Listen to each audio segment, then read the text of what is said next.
How long gone? We're back stateside. I'm in New York. Jason's in LA. What's really good, baby? Ooh, just finished a hot girl dog walk, making a pour over coffee into my Chris Black Click and Surf public announcement tall boy mug filled with Strauss whole milk. You use that mug all the time, and I like that. And I think it's because we went slightly oversized, and for a guy like you, that makes a lot of sense. I like abundance. When I'm in the kitchen cooking, whipping. Yes, it's nice to have, like, I was talking about mixing bowls with Carolyn recently, and when we went to Jones on 3rd and had a salad. They serve it in a metal mixing bowl. It's not a huge one that you would use for like making a cake or something like that, but not a small one either that you would use to make an aguachile or some type of salad dressing for. It's like this perfect middle-sized bowl, and the walls are tall, so you never feel like you're gonna spill. Chill. It's the same thing for this mug. Look, when I see something tall, I start spilling out of my urethra. But the same kind of thing with the coffee mug. It's a little bit taller, same size mug, just a little bit taller. So it's like I can have a normal cup of coffee and I don't need to feel like it's ever going to spill over the top. I like to have a little wiggle room at the top. Yes, no, I understand. I mean, I was able to have a tall, ice-cold glass of chameleon cold brew, and it was hitting. I mean, actually, I found this amazing coffee place in London that was quite good, and I was surprised. And it also had a hot staff. There were no freaks, no purple hairs, just hot guys that are in bands listening to good music, making excellent flat whites. They also had almond milk, which is not something that exists in London, really. Okay. They hate it there. They just want oat. Hot guys listening to good music. What else do we need, right? I mean, honestly, there are a little few too many ear piercings for my personal taste, but I'm not going to say they're not hot. They're like, wait, you like Dinosaur Jr. too? Exactly. No, I wore one of my Big Star shirts, and and of course the coolest barista complimented me on it, and I was like, see, this is what happens. This is what brings people all this money I spend on these t-shirts. It allows me to talk to hot guys that have the same musical taste that I have. Wow. It's really a dream. It's the same reason why I'm always searching for the row trousers on the real, exactly. Things like that. It helps me talk to hot guys more. Yeah, I mean, what else is there, really? What else is there? But yeah, it's great to be back in New York. It's my Elordi jeans. That's what I was thinking of. Don't worry. I've been alerted to the Elordis. And I'm a little upset there's not a Chris jean or maybe a Chris Oxford shirt. But we'll get to that. Baby steps. Right now, Elordi is more famous than you are, and he has a better body. But only for now. All true. Only for now. There's always room for improvement, and that's kind of my whole thing. Ping me, slack me when your waist is 27. Okay. Yeah, no, I will. I'll send you a Discord message as soon as I hit 27. Yeah, we're back. I'm back in New York, and it is. London was all rain. That brought me down. New York, the sun is out, but it's about 100 degrees, 100% humidity. Really, really tough stuff. And it also is that time of year where the people are gone.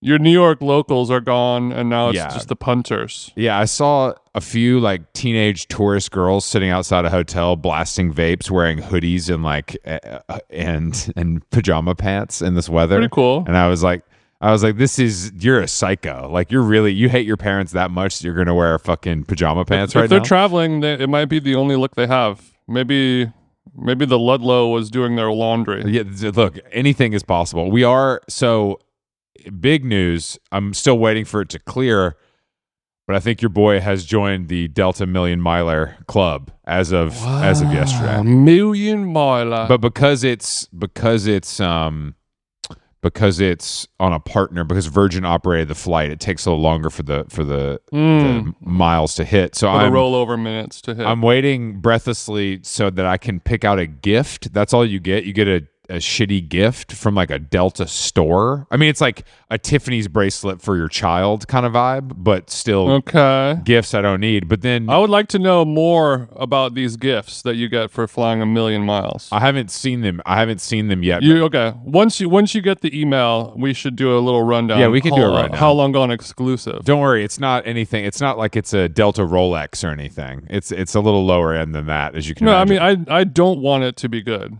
You know what I mean? I want the gifts to be humiliating. The satisfaction is number one, obviously, and then number two is you get the metal bag tag, and then when they see that, heads turn. Yes, exactly. Okay, yeah. The last flight I was on, there was a guy sitting in like one seat in front of me, and he was complaining that the power outlets on his seat were not working, and they're like, yeah, we can't fix that. And he's like, what are you talking about? Like, I need to plug my phone in. Like, this is a 12-hour flight. And he's like, oh, it doesn't work? What do you mean? We can't fix that. And then, smash cut 12 hours later, and then they announce on the speakers that very person joined the Million Miler Club on that flight. And it was a bittersweet symphony, I would say. I'm sure he was super happy, like you. He got his handwritten note, and he forgot all about his plug not working for 12 hours. He forgot all about it. But also, he was sitting in Comfort Plus, not Premium Select or Firsty. Yeah, but that's sometimes, I think, if you're a real business traveler, you're only flying fully up front when the company's paying for it. You know what I'm saying? Mm-hmm. So this could have been I'm a million miler, not a fool, right? That's what he would say. That's what he would say. I'm not going to use the bag tag. I don't think I can do it. I know I should, but I don't think I can do it. But it's the personal satisfaction and just knowing that I've given so much money to a giant corporation that they reward me with a metal tag for my suitcase and a small stipend for a junk gift that's you probably get a lot of in-flight beverages comped though. Yeah, that's great. Yeah, all my in-flight waters are comped, and that is something you can't really put a price on. Am I right, Jason? Speaking of the skies, yesterday I remembered to apply for global entry finally. Oh, nice. I'm a global girl. So what did you have to do? It's a 2-part system. Yes. You fill out a questionnaire that seemed like the most serious and intense questionnaire. It was easier to get into the White House than to get global entry. I'll say that. Going down through the years, sure, through the ages. But once you do that, then if that is approved, then you go in and have an interview. And luckily, I learned that you could have an interview literally the next time I come through customs at LAX. The next time you fly back, like if you get approved, you don't need an appointment. Oh, okay. And you could just rock up to the line and be like, "Yo, I'm here for my global entry interview," and they have to do it on the spot. Okay, I like this a lot. I got to do it too. It's crazy that I haven't done it. It is for a million miler. For a million miler like me, I it's $100. Oh, it is okay. Give it a shot. Okay. So, has there been any more developments? Well, we have to talk about another popular performing duo because I think they're having problems. Okay, what's going on? The old heads over at Tenacious D, fronted by human troll and overall wearer Jack Black. Yeah, his dressing really got wild, didn't it? He looks fucking insane. And I forget Jack Black is famous for several things, but School of Rock is probably his biggest. I haven't seen that because I'm an adult. Yeah. But he's also Kyle, his bandmate, doesn't get named in any headline, which is so savage. But he made a joke. KG made a joke on stage in Australia at one of their shows. Basically, like, don't miss next time if you're going to shoot Trump. Mm-hmm. And that caused outroar because obviously Australia is full of Republicans. And yeah, KG went De La Roca mode, is what it sounds like. Yeah, F you, I don't want to do it, you tell me. Yeah, exactly. Yeah, exactly. He pulled out his SG and got crazy. And it seems that Jack has now been like, bro, I don't know this guy. Like, I don't know why he would say that. I would never condone political violence. Mm-hmm. Now, do you think that means that first of all, this means they're over is what I'm going to assume. Do you think that do you think that Jack Black is a secret Trump supporter, or do you think this was pressure from him to step away by his representatives? I think this is Jack Black using this perfect example. He's been quietly waiting to end Tenacious D for the last 20 years. Now that he has $100 million from doing like 11 Pixar voiceover gigs a month, and I'm sure he loves rocking with his pal KG, but you know he's old now. He's in his 50s. He's ready to just start being rich and riding the boat around and stuff like that. KG, he was dead weight, so he's like, oh damn. I mean, I'm sure they align perfectly politically. I'm sure he also is anti-Trump, but he's famous enough. I don't know. These Hollywood types, they keep it low, big bro. You know, these Hollywood types. Black could be switching. We don't get invited. We don't get invited to the secret meetings. But once you're in a Jack Black tax bracket, all of a sudden you're looking at the candidates a little differently. Okay. He did a Freebird acoustic cover at an RFK fundraiser back in March, and a lot of people didn't know about that, something like that. Yes, exactly. Yeah, I think he was ready to fire him. He was the band needed to break up. It was a little dead weight. Got a dime holding up $1 kind of energy, and him keeping the band was a charity thing for KG.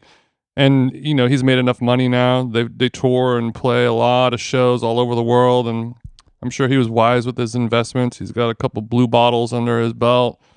He's ready to hang up the heels. I would agree. I hate to see them go. I'm just kidding. I'd love to see them go. They're terrible. But it's not. I mean, when I was a kid or a teen or whenever, when they first came out, it was pretty funny. That's the joke. The joke has lost its muster. True. People do think it's funny. That's true. That's true. Oh, yeah, when I was seeing him at Largo, oh, when they'd open for John Bryan, you wasn't there. Don't stunt like that. We have a guest today, New York legend, Jonathan Adler. You know his ceramics. You know his stores. He has 17 of them. He's a potter around the world. He's an interior designer. He was also the host. He was a judge on a short-lived Bravo show, Top Design, which I remember very well. 2 seasons, of course. But the Bible. But we had his husband Simon Doonan on, and Jonathan said, "Let me get a bite." So we invited him to come hang with us, and I can't wait to put something on that potter's wheel and throw it. Yeah, I can't wait to see if he's done heroin. Any questions? Any questions, Jonathan, before we begin? No questions. Let's just raw dog it. Yeah, you're a pro. I like that about you. Where are you in Shelter Island? Are you in New York? Are you in Palm Springs? Shelter. You are. I'm in Shelter Island. Okay, I want to understand this kind of lion that is sitting over your shoulder. That is part. Is that what is that made of? What does it symbolize? Is that your inner animal? Deep questions. So let me take it from the top. First of all, over the bed art is under considered, and all the listeners need to really stop. That's a bed? It's a bed. It's over my bed. It is a gigantic macrame lion from the 1970s. Okay. I am, in fact, a Leo. Okay. And it's obviously and it is just my solution to the ever-troubling over-the-bed art conundrum, and I think I nailed it with that macrame lion. Okay, I'm not disagreeing. I also, Jason, did not realize that was a bed. Now it makes a little more sense. I see that now. Mm-hmm. Over the bed art, you're saying, is something that we've forsaken as a society? Is that the issue, that we have forgotten it, or was it never? We're afraid of it. We're afraid. I think that's sort of where we're at in our cultural moment. It's really sad. I just can't believe we've gotten here.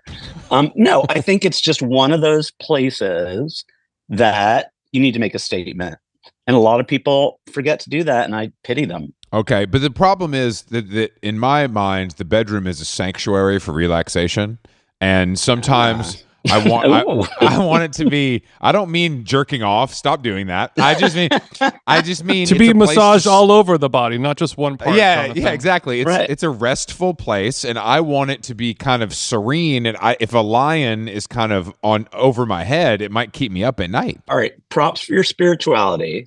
In regards to the lion, what the listeners cannot see is that actually the bedroom is all very natural materials. I have a wood ceiling. I made these groovy tiles that sort of make a tile wall over the bed, and the macrame lion is jute, so it's macrame. So your spiritual side could be satisfied here. I now I'm seeing the jute detail when I look, and it does change things a little bit. Thank you for thank you for that. That does change. And it's a beautiful rich wood that you have there as well on the windows as well. But you were talking about people being afraid to make that statement above the bed. I think a lot of people might be literally afraid of the artwork physically falling on them while they're asleep. Do you think that plays into anything? I mean, there is that. I live in earthquake country, honey. That's especially if you're in Cali. I was just going to say, I think you're in Cali. So yeah, it's a good point.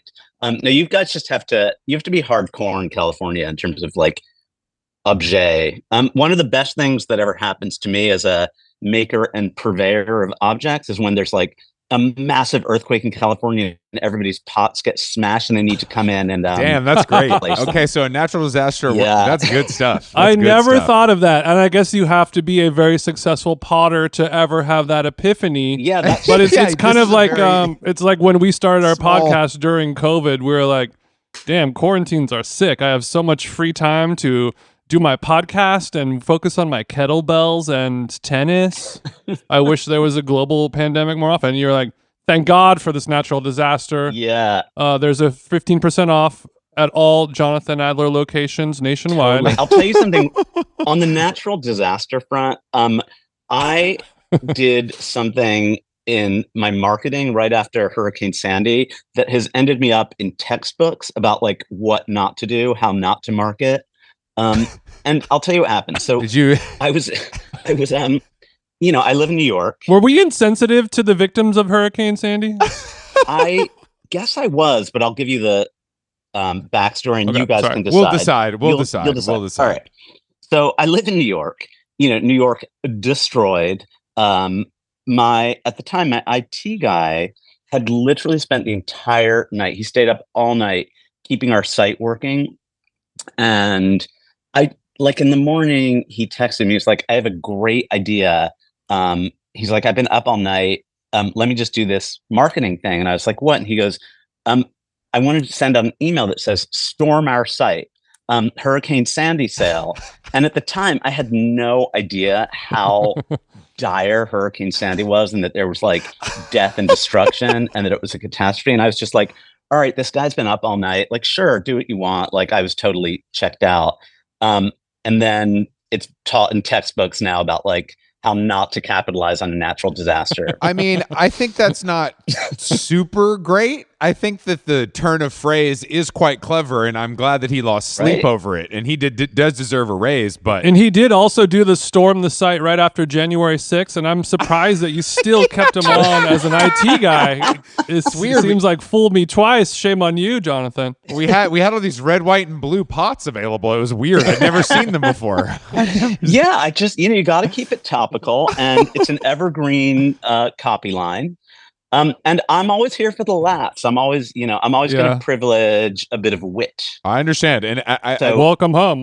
Yeah, I can see that for you. I can see that for you. I also love that your IT guy. Just imagining him during Hurricane Sandy, battening down the hatches, doing whatever he can do to make sure jonathanadler.co.uk is up and running from the hours of 2 a.m. to 7 a.m. in case, he's really a first responder for the Adler team. Thank you. Yes. It's it's all thank him for his service. Yes. Heroes work here. Yeah. Yes, hero. And I thought, all right, he's one of those IT guys, like they always feel overlooked. They never get to have a creative moment. And I was like, oh, bless. He had a little creative moment. Let's do this. Cut to epic marketing fail. It's okay. I think it's a good story now. We've had so many worse tragedies since then that people barely remember it. I know. Sandy was barely a sprinkle. Yeah, and it was also before like total social media overload. Like, so you couldn't be the trending. It kind of was. You couldn't be like the trending character of the day. Yeah, you couldn't post your flooded house on Instagram too many times. I remember writing an intense MySpace comment about the hurricane. This exact issue. Were you in New York? Were you in New York for the blackout? I was actually on Shelter Island, so it was New York adjacent. We were blacked out for a bit. So I missed the real deal. Okay, I just that's the one I wish I would have been here for, because that one sounds a little more celebratory. Because all of the bars and restaurants had to get rid of all their stuff, so it was kind of a free for all on the streets. Yeah, I know that somebody. Sounds more fun. All the omakase restaurants had to dump their Toro. Right. Exactly. A friend of mine met her future wife at a blackout party. So really, yeah. Wow, that's great. I know. Brought people. It really did bring people together. That's great. I like that a lot. Jonathan, this is actually our 666th episode, the mark of the beast, and a lot of people were wondering who we were going to get for this devilishly evil episode. Do you think you're the right choice for this? Obviously, we didn't choose you specifically for Satan's episode. It's just the way the cookies crumbled. Right. But you are an evil guy deep down, right? I mean, I'm no angel. 666. It's not a bad choice. No, okay, good. It's not a bad choice. Embrace it. I can be a little bit of a bully. It's so funny. Like, one of the nice things about having my own company is I get to like kind of make fun of all my employees. And I usually start my sentences in the office. What are they going to do? Quit? Exactly. I'm like, well, as a bully, that's kind of how I start thinking, how most people might start with, like, as a Jewish white male. I'm always like, as a bully. Go work at CB2, bitch. Yeah. Have fun.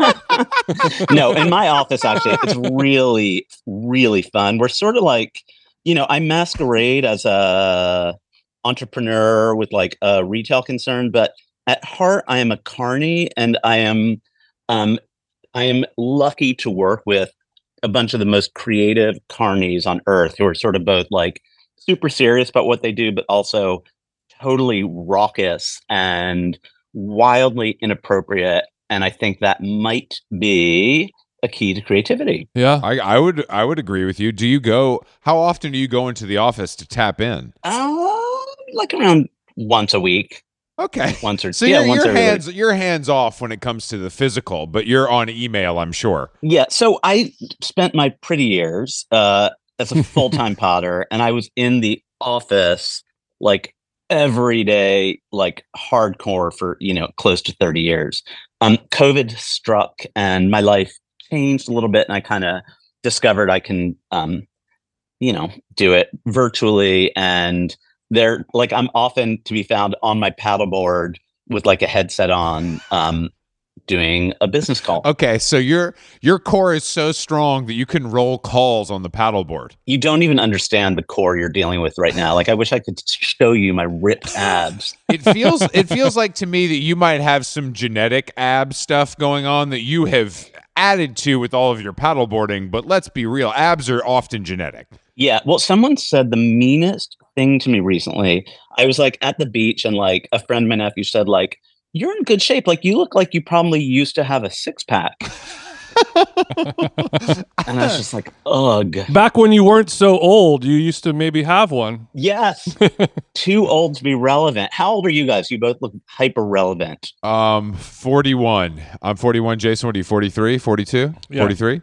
Mm-hmm. Yeah, so we're aging out of relevant, but luckily for us, our job keeps us there in the slums. No, incorrect. Not to go blue, but in my humble opinion, I think 42 is when men peak. Mm-hmm. Really? And I think they stay. Yes, 42 is the peak, and I think they stay relevant until 54. And I'll tell you why I've chosen that age.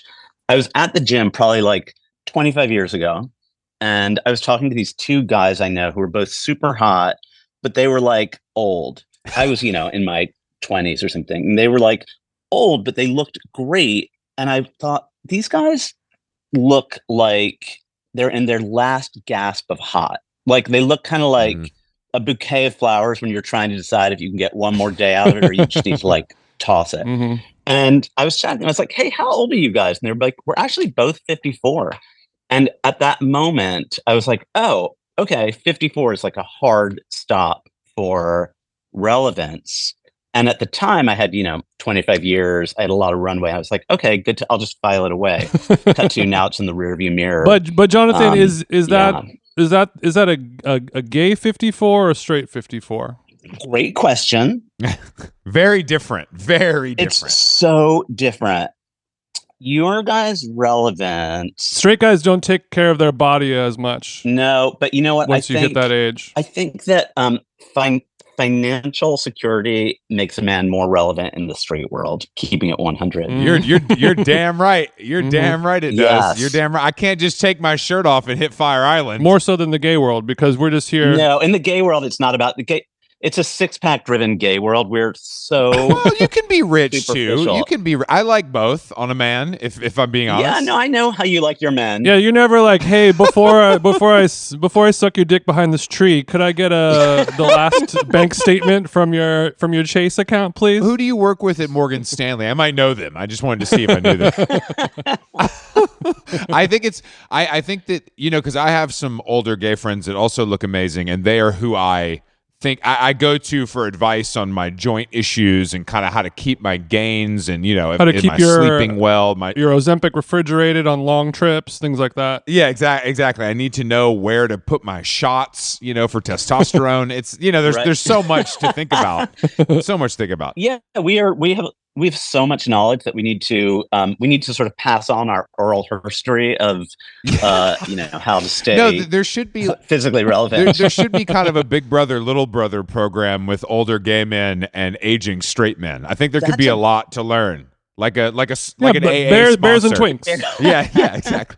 Yeah, I mean, it's already there, but there's Queer Eye for the straight guy, but that was like it wasn't really going as deep as I think what you're calling for. Those guys. Well, the problem with that was Closet guys cleaners. were too queer, and the other guys were too straight. If that makes sense. Yeah, that makes total sense. I mean? It wasn't a realistic New York City or Los Angeles portrayal of what that could have been. It was for Middle America, which is why it worked, but doesn't apply here. Yeah, exactly. I totally agree. I think there should be a real program, like a real Big Brother program, a nonprofit, wherein I could be, a mentor, or a tormentor, as the case probably should be. If I'm going to whip you all into shape and get you the six pack. But on a serious note, none of the girls I know, or women I know around my age, give a fuck about men's bodies, like 0%. They want a dad bod. And young girls seem to have like flipped the script, and they actually seem to really care about men's bodies as like in the same way men care about women's bodies. And I wonder I don't know what you're talking about. We don't give a shit about that. We're here for the brains over here. Don't do that. Well, young people, eyes. Eyes, of course. Young people still want to have their cake and eat it too, and they believe that they can, and they'll learn soon enough that you have to pick one or the other. Yeah. Well, you guys are very spiritual. For you, it's about the soul. For 100%. Chris especially. Chris is super spiritual. Yeah, I'm a really spiritual cat, and I kind of look inward before I look at the superficial. And I wish more people kind of did the same. No, you're incredible. I really respect you. I wish I can aspire to your depth. You're incredible. His depth. You want to lower yourself to my depth level? Yeah. I haven't found the bottom of him yet, and I've been trying. Whoa. Yeah. But luckily the only thing that straight women care about is money and sense of humor. Is that it? Yeah. Yeah. Sense of humor. Not awful. All my straight girlfriends are like funny. And what's his job? I'm just being honest. Funny, what's his job? We'll take a big dick if we can, but it's not a deal breaker. Not a deal breaker. I swear to God, like they're like, eh. Really? Well, I think Jason and I are in a good spot because we have funny going for us, but then they have to ask us what our job is, and we have to say podcaster, and then it kind of works against us. Right, and then the third category. Once they hear about the third category, you're truly fucked. They're like, I'm out. They know the dick. From what I've heard, that's from what I've heard. I'm an influencer with a micro penis. What's up? Which is all because you're super tall, right? Yeah, Jason's very tall. Yeah. Yeah, so that's really awkward. It's a cool surprise. It's a cool surprise. It makes it look even smaller. In the gay world. I cannot believe you've taken me here. Like, I'm supposed to be a substantive, venerable designer. But anyway, in the gay world, there's an old phrase for small dicks where you'd be like, "Oh, what's he like?" And you'd be like, "Oh, I really liked him, but he was Princess Tiny Meat." So Princess Tiny Meat subtle. was like kind of a classic. Yeah, very subtle. Yeah. And I have a very camp old friend who went on a date. He's like 70, and he was like, went on a date with somebody. And I was like, what was he like? And he said, Principessa Piccolo Carne. So God damn it. Okay, so he's been doing his Duolingo. Yeah, so Jason, he would say of you, like Principessa Piccolo Carne. Exactly. And But Jason quite actually, Jason speaks some Spanish Bravo. as well. And I think he can kind of understand languages that sound similar. So that's perfect. Right. Well, also, it wouldn't be the first time he's heard it, obviously. That's a good point. Yeah, that's a great point. If I had $1. But usually by that time, it's fine. They do it anyway. Yeah, exactly. Right. we're here, right? I got an Uber. It's a whole thing. Sorry, what was I going to say? Oh, have you ever done Quaaludes? I've never done Quaaludes, and I do a lot of my stuff is sort of a pay-on to Quaaludes, and Yeah, you've made a lot of money off the word Quaaludes, the word heroin, the word cocaine, but we want to know how almost as much as Pfizer has. Yeah, Right. You're Pfizer. well, totally. You know what it is? I'm actually quite straight edge. Like, I'm a very wholesome, serious person. I've worked really hard, and this sounds super pretentious, but I do think a lot of my work is kind of an exploration of like a life not lived. I'm very I sort of have fantasies about what Quaaludes would have been like. Same. It all comes back to the Phantom Club, which is when I was a kid, my bully brother and sister, who were 3 and 4 years older than me, built this really nice clubhouse in the basement. And they put like a velvet rope, and it was called the Phantom Club. And I was never allowed in. And they would like send me on errands, telling me like someday I would be allowed into the executive lounge of the Phantom Club, but only if, I did X, Y, or Z. And then in a fit of pique, my brother destroyed it. And so I never saw the inside of the Phantom Club. And I've always fantasized about what it looked like. And I think that sort of exactly kind of sets the tone for a lot of my stuff. Like it's sort of my homage to Quaaludes is for the life not lived. And I'm very ambivalent about some of my life choices. I've been sort of a serious and responsible person, as has my adorable husband Simon Doonan, and a lot of my friends and acquaintances have just been complete debauched lunatics, and it's a trade-off. Yeah. Well, hey, you have 2 houses. They might not have any, and that's something you got to think about. Oh, believe me, there's no shortage of like aging bohemians in my life who, appreciate a free meal. Want to stay for the weekend? Can I keep this every weekend? Totally. Yes. That's the problem with having a house, a second home. Shelter Island is also extremely charming and hard to get to. So it's extra. Because what's your relationship to the ferry? How much do you hate it? I fucking love it. You love the ferry? Yeah. So love it. Because first of all, it's a really short ferry. It's really magical. Sure. And one of my goals in life, and this is something I learned from my parents who never taught me anything in life. They were not like, Mike and Carol Brady teaching me lessons. They led by example, and they were just very eccentric and never said anything banal. Wow. And I've always tried not to say anything banal. And yet, when I get on the ferry, I often will say the most banal thing, which I'll say like, shoulders down. And that's exactly what it does. Like, I get on that ferry and my shoulders go down and like the troubles of the world disappear. And I end up in the most magical place on earth, surrounded by a moat. But then when you leave Shelter Island, you're like, oh, shoulders up, thank God. I kind of miss being tense in the city. Yeah, I almost forget I have shoulders. Or like, oh, thank God I get to leave boring Shelter Island. Yeah, it's quite jarring to go from paradise to the city. But Well, you need both. You need both to appreciate yes, the other. yeah. You, But you know what I mean? my life here is pretty great. It's like, as I said, it's super naturey and paddleboardy. I see like seals sometimes and ospreys hunting. Y'all got a pool too? You got Got a a pool too? pool, a 75-foot long pool. 75 feet. God damn, you are a size queen. That is nice. Totally. That is It's really nice. Yeah, substantial. no, I swim laps. It's long, but it's actually really, really thin though. So It actually is. You're totally right. It's super long and thin. I'm sorry to say. So it's it's a trade off. it's long, but at what cost? So you're spending a lot of time outside then when you're there. It sounds like. Yeah, our life here is ridiculous. It's like the Blue Lagoon.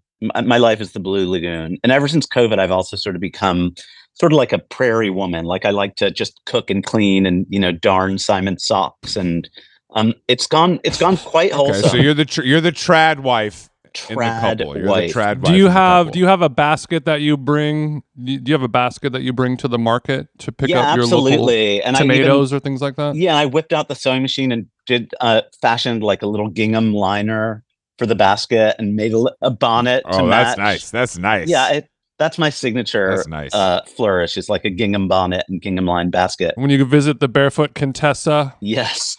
pick up some chilled red. You joke, but as a southern man, I have a nice soft spot for gingham. If I'm keeping it 100 with Yeah, you, no, I get He it. has a gingham fetish. Mhm. I wouldn't go that far, but I prefer a blue and white to the classic kind of checkerboard red and white tablecloth. You know what I mean? Blue is a Yeah, nicer. more masculine. I get it. Totally. Yeah, exactly. Yeah, exactly, dude. Exactly. Bro. What's a good shelter island summertime meal that you're cooking to keep the six-pack alive?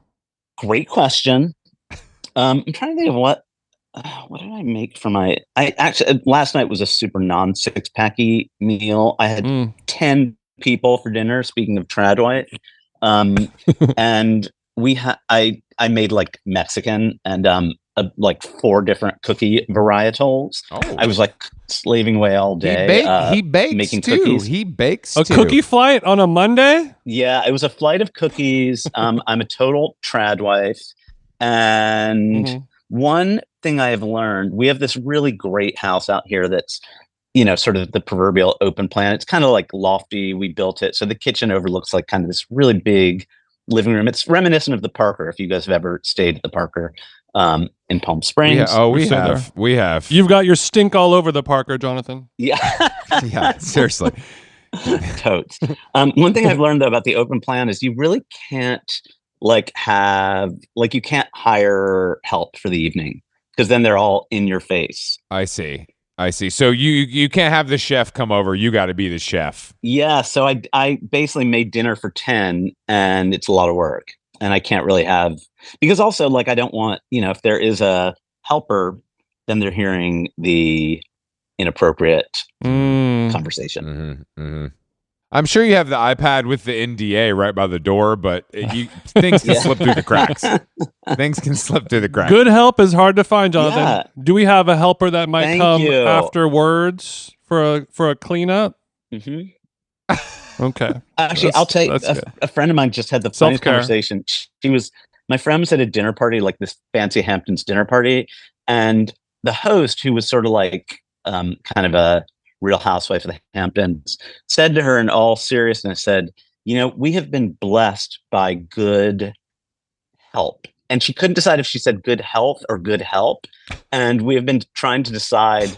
She said help for sure. For sure. That's the thing. We've been going over, it's sort of this like a Zen koan that I've been sort of tossing in my mind, like which is more important? Good health or good help? And it's like, I don't know. Don't make me choose. It's a chicken or the egg of the Hamptons, right? Exactly. So it's like, was this woman blessed with good health or good help? We'll never know. So it takes a village. That level of cooking for 10 people is like, that's not relaxing. I don't know if I don't cook at all. I have no interest. So I could obviously I'm assuming it was family style, Jonathan. We didn't course it out. It was family style. And my trick for the table of 10 was that I cut all the portions in half. So I sort of had 2 different serving platters for everything so that people on each side. For the East Wing and the West Wing. Exactly. It was as if it was like two dinners for five. I can't even imagine your plating. I'm sure that you have several serving dishes available to you at all times. Yeah, I do actually. That is one of the good things about my job. I'm a very lucky dude. As much as I, joke about everything, I've sort of fashioned a life for myself in which if I have any need, I'm just like, I should make a blank. And then I kind of just make it and then I have it. And added bonus, it has my name on it. It's sort of fake, my life. Sure. Yeah. I like that. I've made it and it has my name on it. It's got to be the best one. Yeah, it's got to be the best I should make a bowl that looks like a frog. Totally. And I'm like, and I'm going to put my name on it, bitch. Obviously I've worked super hard to get here, blah, blah, blah, but I am extraordinarily grateful for how everything's turned out and don't take it for granted. And it's sort of it's just been, I've had a lot of very, very lucky breaks in my life. And now I get to make bowls looking like frogs with amethyst eyes and my name on it, bitch. Yeah. I mean, does it get better? Bitch. Does it get better? No. I don't know. I mean, it probably does, but it probably does get a lot better, but I'll take this. I'm sure your margins are just fine, Jonathan. I had a question about tablescaping at this dinner party. What do you do in the situation where people arrive and they go, oh, the table looks so beautiful. Jonathan's placed all of these bowls and plates and stemware everywhere, and there's probably some flowers on the table, but when everyone sits down, sometimes there can be too many flowers and things blocking the view and the convo. How do you manage that? Do you strike some flowers when it's time to eat, or do you stick through and you have to pass through the lilies? That is such an important question. I am not, honestly, this sounds ridiculous, but I'm not really a tablescape queen. Like Simon and I both, I think because we have spent all of our lives trying to make the world pretty, when it kind of comes to how we roll at home, it's a bit more cash and loosey-goosey. It's not like, it's cash. Okay. That's refreshing to hear. Yeah, the friend of mine who I was talking about, who I've been blessed with good help, she has like a tablescape lifestyle. Like she is profession. It looks incredible, but she has like a team of homosexuals who come in and scape her table. And that's kind of what it takes. It can be a disease, the tablescaping. She's just overseeing the scaping. Yes. She's not scaping herself. But like as a trad wife, I am here to tell you, I can't do it all. I try, but like if I'm gonna, dinner for 10, like, don't get me wrong. I mean, the table looked great, but it wasn't like over the top. Sure. I can imagine a casual, undone elegance out there in Shelter Island while I'm reaching for my taco. Yeah, exactly. Yeah, I'm imagining Jonathan with the tablecloth. He's down by the river, washing it in the natural stream and then hanging it on the line before your guests arrive. I imagine if like Chris was coming over and I like had a pink gingham thing, I'd be like down in the basement, like dyeing the gingham blue just to make sure that, exactly, my guest is happy. Keep your guests happy. I also have some dietary restrictions. I'll send them over before. God, I hate dietary restrictions. We've got a him coming over. He identifies as masculine. Really? You're not the first one to say Shut that. up. Do you have any dietary restrictions yourself, or are you a come one, come all? Come one, come all. The one dietary restriction I have is like, do not serve me vegan food. Okay. Like I went over to a friend's house and I got there and they're like, oh, by the way, we're vegan. And I was like, you might want to have told me that beforehand. I wouldn't have come here if you told me that. Yes. I would have eaten dinner before I got here. Was it that hard on you, or were you able to thug it out and enjoy the meal? I couldn't thug it out because it was also like they did that vegan thing where everything was like fake something. Yeah. So it was like fake burgers, fake, Yeah. And it's a common problem in that world because Jason and I come from a vegan background, and it is common now because it's so popular for everything to be imitation. Whereas at one point it was kind of just vegetables and shit, in a much better way. Yeah, if I had gotten there and they were like, look, I'm a freak, I'm a vegan, I'm serving you vegetables, I'd be like, okay, I will get through the night. Not like I'm going to now like take some bizarre substance, process it to within an inch of its life to simulate like meat. No. It's bad. It's bad for the stomach as well. Yeah. It doesn't feel good going down. So your only restriction, ironically, no gay food, please. Yeah. I think that's cool, Jonathan. Well, actually, you know what's funny? One of Simon's, my husband is so productive and such a brilliant writer. And one of his books was called Gay Men Don't Get Fat, which was sort of a riposte to French Women Don't Get Fat. Yes. And he had a whole section about gay food versus straight food. It's subjective, but yeah, I would say the sort of frothy vegan fare is definitely gay food. Frothy. Great way to describe it. Great way to describe it. Jonathan, in your Instagram bio, it says modern American glamour since 1993, and I want to know if you were glamorous before 1993. I'm assuming that's when you started your brand or your company for that year, but what was going on pre-93? I was such a loser. I was an unemployed fuck up who always wanted to be a potter. Like, I always wanted to be a potter and never thought I would be able to make a go of it. And people don't get into pottery for wealth building typically, right? Hard no. In fact, I once gave a talk at this like Brooklyn Design Festival, and I told my story, and afterwards this like Brooklyn hipster came up to me and was like, that was like really interesting. Like, it was good to hear from you. And before I came here, I really thought I would hate you. And I was like, okay, all right.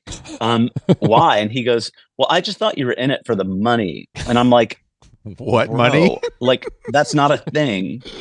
Potter, you don't become a potter for money. You become a potter because you're like, you have no choice. Called by God. By God. Yeah. It's not up to you. It's pretty much you and Michelangelo who have really made a go for it in the medium, right? Totally. No, I had tried. I always wanted to be a potter. Like, I really did. I loved pottery. It was sort of my dream. And after college, I never thought I could make a living, and I had to make a living, sadly. And I thought, all right, I'll be an adult. I'll like try and get a job. I worked in the movie business, and I've told this story a million times, but I got fired from like millions of jobs in a row for being a terrible employee and sleeping with everybody in the office, et cetera, et cetera. And I was like 27. I was broke, and I was unemployed, and my grandmother like did the nicest thing. She gave me and my brother and sister, each of us, $20,000. She had just like cashed in some stock or something or other. And she said, like, you know what? Like, don't put this away. I want you guys just to like use this. And my sister quit her job at her law firm and wrote a brilliant law review article that sort of got her. She's like now a tenured law professor at NYU. Wow. And it was all based on that article. And I had gone from just being unemployed, and I was like, all right, I'll take 6 months off and just make some pots. I thought I'll take this money to live. I was like, I'm unemployed, and I was really depressed from being unemployed. And I thought I'll just take this time off, make some pots, and then get back to work. And I made the pots, and I never got back to work. Damn. So grandma set you on the path. She really did. Inadvertently. Yeah. It's one of those strange things. It was a fantastic windfall. I'm very lucky and appreciative. And, as a sensible person, it was uncharacteristic for me to actually take her up on it and not try to like get a job, because I am sensible. But I was like, wow, I'll just live. I was about to say if Gmod gave me 20 bands at 27, that would have gone right up my nose. You know what I'm saying? that would not have worked out the way it worked out for you. And I'm glad to hear that. I'm actually really proud of myself. Yeah, he would be walking out of Barney's with a Coke spoon in hand. Yes. Yeah. Barney's definitely sold Coke spoons in that era. You know what I mean? They were. It was in the designer. It was in the fine jewelry section. But regardless. I'm sure you've sold a Coke spoon of some sort, right? Not yet, but thanks for the idea. I mean, like, even as we speak, I'm like texting people being like, why haven't we sold a Coke spoon yet? Losers. What are you even doing? Like, do you even work? What are we doing? All right. The one, actually, I'm lying. I did one unsensible thing, which is I got a share house in Fire Island with the 20K as well. Well, you're gay after all. I mean, how powerful, how strong are you? I mean, you know what I mean? You can't, like, if you live in New York and you get $20,000 and you don't go to Fire Island, I don't think you're accepted by your community. Like, am I even alive? Do I exist? Yeah, but a share house at Fire Island so this is like late 80s you're talking about, not to date things, but early 90s. Okay, and early 90s. Dirt cheap. Yeah, it was like 92. I was, young. How old was I? I was like 25, I guess.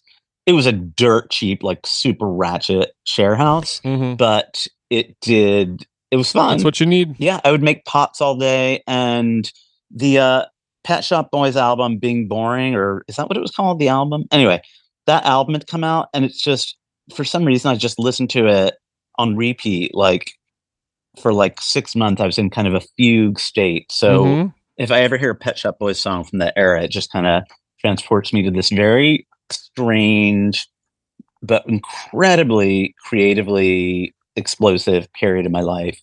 And I think there is something, there's something about like youth and creativity that go hand in hand. It was sort of like, for me creatively, that period was kind of the big bang. Like, I can look back at my entire oeuvre, 30 years later, and kind of see the roots of it in that kind of strange 6-month period, just kind of like making pots and not really thinking too much. Once working with your hands, responsibilities and life sets in, it's much harder to kind of just go do the thing that you just like. Yeah, totally. And also, I think when you're young, you have this kind of, like, you sort of are like, oh, the world fucking needs this. Like, you have this sort of certainty about what's missing from the world, because you see city, I think. So, there's a strange confidence and wisdom in youth that you outgrow. Yep. Yeah, I've outgrown that a long time ago. I'm dumb as hell. Is the yes. But your business is big. It's a lot of stores, and did you make a decision to go that way, or did that kind of just happen and you looked up one day and you're like, shit, I got 20 stores, I got all these employees, what the fuck am I doing? The latter. And to say I had no plan is like the understatement of the century. And I literally thought, I'm going to make pots, and if I am lucky enough to sell a pot and to be able to eke out a living, I will consider myself successful. I'm not nearly as spiritual as you are, Chris. Like, I don't mean to, I'm not trying to step on your terrain. I get it. You're like the Dalai Lama. I'm enlightened. Some would say I'm enlightened. You're enlightened. Yes. You're very enlightened. I am not. I'm the devil. But I did kind of make this spiritual adjacent decision that I was like, if I get to express myself and like just make shit, it's fine if I live a life of penury. Like, better that than an inauthentic life. And look at you now. And look at you now. Your ass, you got your hand in both bags, baby. Bitch. No, I've been very sensible, and I am very, very hardworking. And as I said before, and I don't mean to sound too earnest, but I feel so lucky, and I don't take it for granted. So I work really hard. It's very cool. I'm lucky to. It's very cool. Yeah, and this is going to sound super earnest, and I apologize in advance. But like, it's also really cool to have created a ton of jobs. Like, that is a really cool part of my job, that there's sort of like a little bit of an industry. It's a very I'm a capitalist, and I think it's great. It's sort of an homage to the power of capitalism. How many people you got? How many people are we talking about? I think currently I think about 100. Yeah. And then, all the different people in different countries and places making things, and domestically as well. Yeah, and so it goes. It's cool. It's like a very positive and uplifting idea. Did you like being on TV? Do you miss it? Gore Vidal famously said, you should never turn down an opportunity to have sex or to be on TV. And damn, Gore's done it again. Gore has done it again. Yeah. I'm sort of not the biggest Gore Vidal fan, to be honest, either his writing or his politics, but he was right. And so, I always say yes to TV, but it's not sort of my defining thing. In fact, if and when I've been on TV and someone has if I'm in an airport and someone's like, "Oh, I loved you on da da da," I'm very grateful. I think it's so nice. But if someone says like, "Oh, hey, I drink out of one of your mugs," I'm like, "Thank you," because that's a much more substantive, Yeah, sure. meaningful compliment. So TV's like, I Gore Vidal it, Mhm. but it doesn't mean much to me. Yeah, that's probably a good attitude to have. Damn, a drink from your Yeah. mug. Gore Vidal it.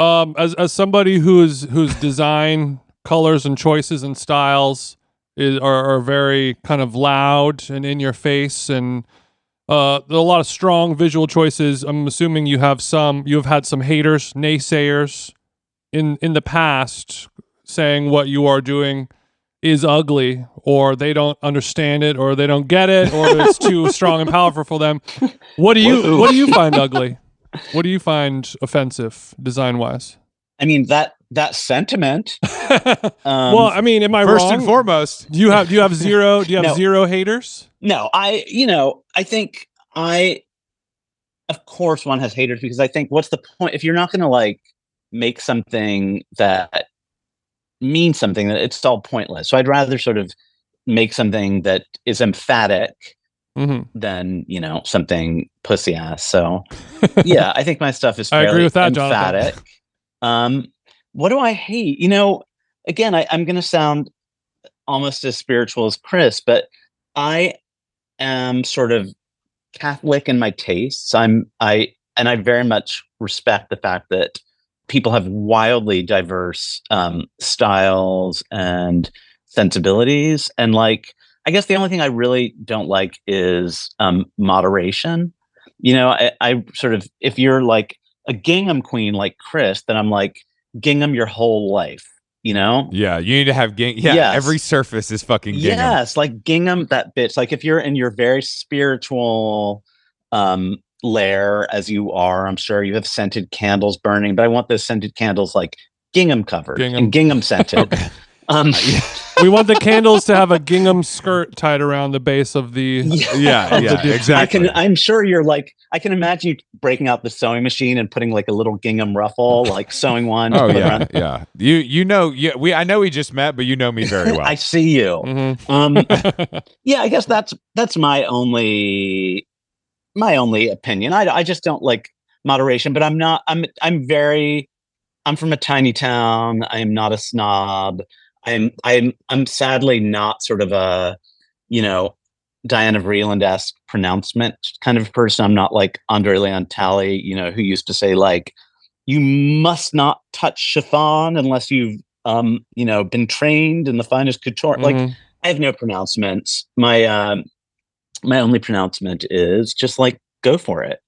Gingham your life like Chris. Touch the chiffon. Touch the fucking chiffon. Gingham Your Life. That's Simon's new book. Yeah. Available August 2026. Gingham Your Life. Yeah, I want to talk about the Parker because I've stayed there a few times. I love it. Yeah. But there's a lot of kids, man. You know what I mean? And what are we going to do about this?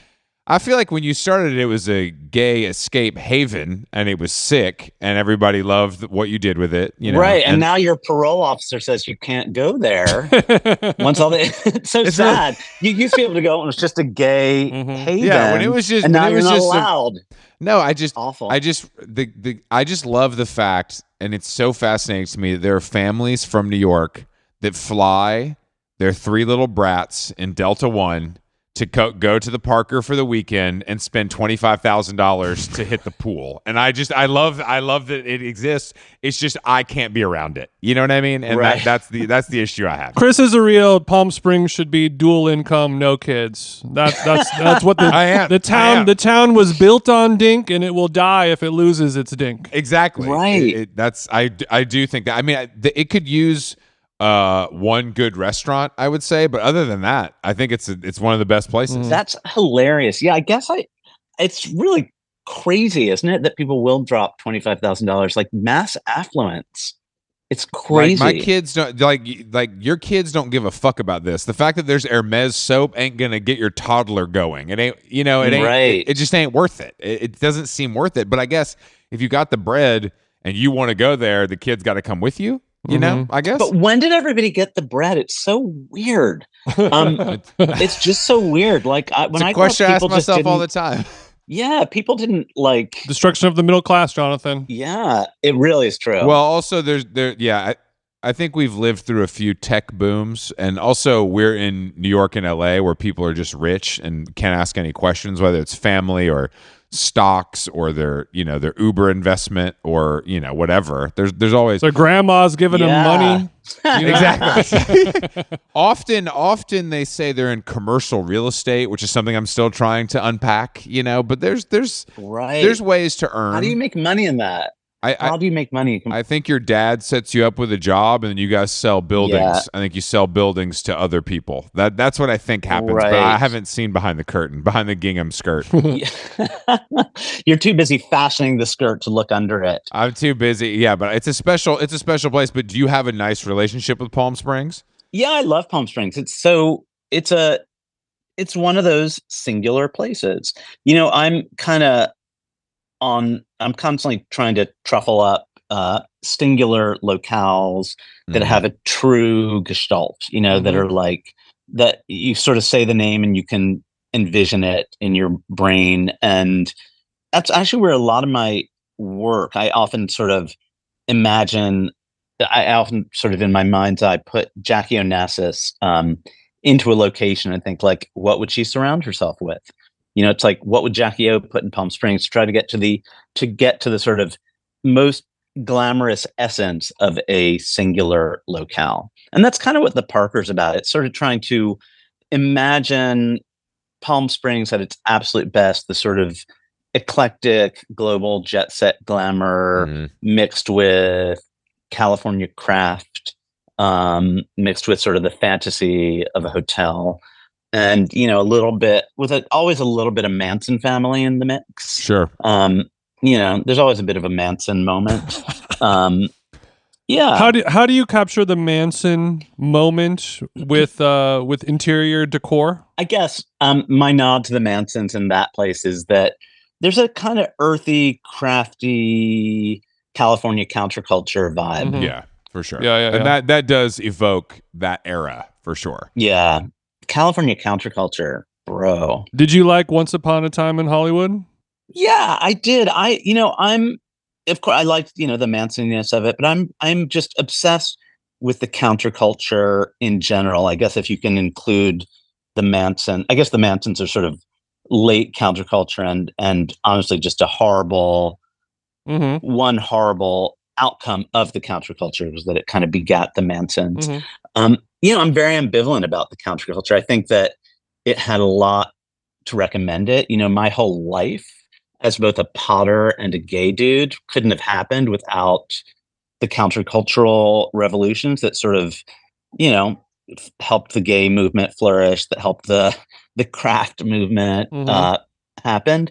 But then also, the counterculture begat like the debauched barbarism of the Mansons and drug addiction and all that stuff. So I have a very ambivalent and obsessive relationship to the counterculture. You see both sides. Where are you guys on the counterculture? Are you too young to even know what the hell I'm talking about? No, I know what you're talking about. I mean, I think we'll never live. We're switched on, man. Yeah, we'll never live through anything like that again. That's for fucking sure. I grew up in Orange County, and I know Laguna Beach was like a real kind of counterculture locale while everything was going on. Haight-Ashbury and the Manson stuff going on. There's a lot of acid being run up and down California over there. So I kind of like that version of like 60s, 70s Orange County when it was still kind of groovy. Yeah, California. I mean, it all was happening in California. That was sort of the epicenter, really. And I grew up in like a tiny farm town in southern New Jersey, and very like remote. It was more like living in like the deep South where I grew up. Kind of far from any cities, and I'm old, but I'm not that old. I didn't grow up in the counterculture, but there was still sort of a halo of like a peace, love, and understanding kind of vibration. Did you have a Volkswagen bus when you were a youngster? No, no. My parents actually were a perfect mix, I would say, of bourgeois and bohemian. And in fact, my mom, who kind of, I'd say she's had sort of a charmed life in that she said to me recently that she sort of never had to fight for anything. Like, she went to Wellesley and then she like got a job at Vogue and then she like met my dad and got married, but she sort of never planned for anything. Anyway, she, however, and I grew up sort of like, middle class, not middle class, upper middle class American, but not, fabulously wealthy, but just very solidly upper middle class American. My mom at one point was dating, she lived in the Village and she was dating like a guitarist who was like, a folk singer, and her dad, and they wanted to get married, and her dad took the folk singer out to lunch and was like, "Oh my God, it's so great. You love my daughter. You're not marrying her. Bye." And, and then Your dad she met sounds my cool. dad. No, that's not my dad. Her dad sounds cool. Sorry. And her dad. Yeah. And then my mom met my dad, who was he had gone to like University of Chicago and he was very intellectual and super talented artist and very bohemian, but also quite bourgeois. He had like gone to law school and he was like going to be a solid provider. And he was the perfect mix of bourgeois and bohemian. And I would say she should thank her dad every day for not letting her marry the folk singer. Because we know it wasn't Bob Dylan. It was just some guy, right? It was some guy. Okay, that's just what. Yes. Okay, I just want to make sure. Just want to clear that up. No. Like the jury is in. It did not work out. Like she looked him up recently, and it's like, ooh. Yeah. Well, look. I mean, that's the beauty of the internet. You can trace any of your almost mistakes back and see what you did wrong or what you did right, and that we can never not relive things. Yeah, she made the right call. He probably had a good dick though. Totally. Yeah, legendarily. Yeah. Legendary dick. That's beautiful. Legendary dick.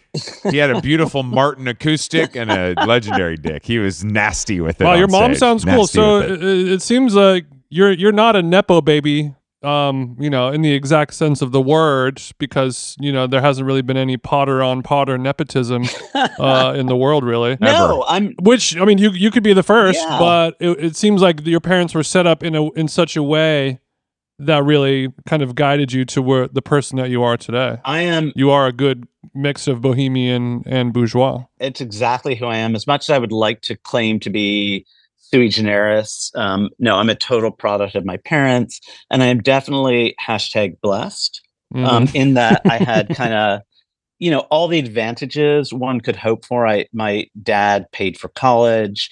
And like an idiot, I never even thanked him. It's one of my main regrets in life. But anyway, so I had sort of every advantage, but I also did not, I also have always had to work. And, it was sort of, once I got out of school, I kind of had to deal. And it's funny, I have a lot of,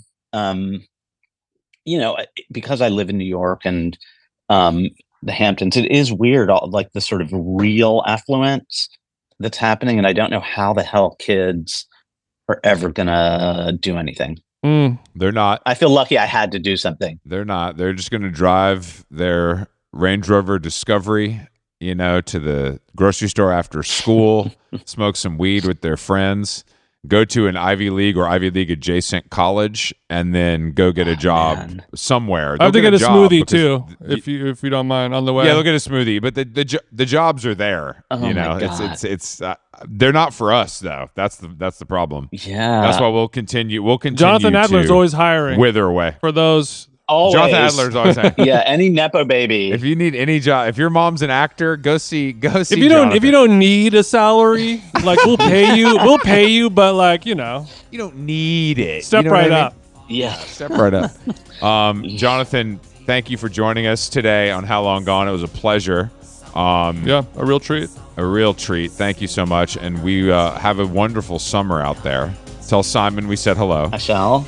Send our love. Thank you so much. This was really, really super fun. And here's to gingham and spirituality and micro penises. That's what this podcast is all about. That's what this podcast is all and about. Thank you for being our 666 guest. Feels right. You'll never live it down. Thank you. All right, namaste. We'll see you later. Namaste, Jonathan. Thank you, Jonathan. Bye. Thank you.